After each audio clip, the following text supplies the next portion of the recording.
Sige, pupunta kita. Alam mo niya, something's not right. Merong nagsisinungaling. Siguro meron sila tinatapos kita ito sabi. Saan siya pupunta? Sundan na natin. Hi guys, magandang araw. Ang langit na nga ang nagbibigay daan para mabuksan talaga ang nakatagong katotohanan dahil isang bloodletting ang pupuntahan ni Doc Robert at dito naman isasama niya si Zoe. Kaya naman balisang-balisa nga ulit si Zoe dahil hindi pa nga siya makamove on doon sa issue nila Doc Lindon at Doc Carlos.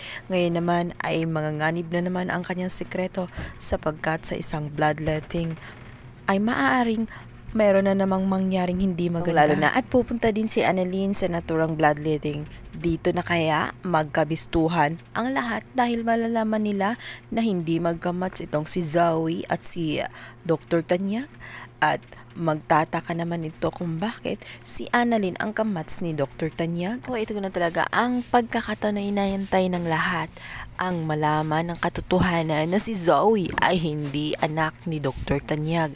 Samantala, ito nga si Giselle ay malaki ang pagdududa na itong si Doc Carlos at si Zoe ay nagsisinungaling lang sa kanila at si Zoe ay nag-aalibay lang ng kung ano-ano at tela may tinatago talagang sekreto. Dahil nga kabado itong si Zoe sa paparating na bloodletting na pupuntahan nilang dalawa ni Dr. Tanyag ay naghingi na naman siya ng tulong sa kaniyang tunay na ama. Maaring matulungan siya nito sapagkat sila ang magkamats ng dugo. Dito nga ay susundan nila Giselle at Lynette ang daan kung saan pupunta itong si Doc Carlos. Dahil malaki nga ang tiwala ni Giselle na talagang itong si Doc Carlos ay may tinatagong sekreto. Kaya naman palihim nga nila itong sunundan.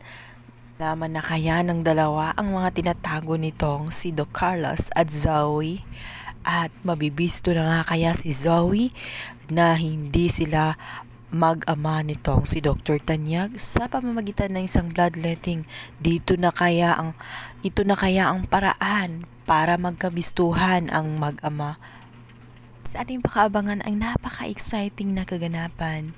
And plus, don't forget to subscribe my YouTube channel. Thank you so much. God bless.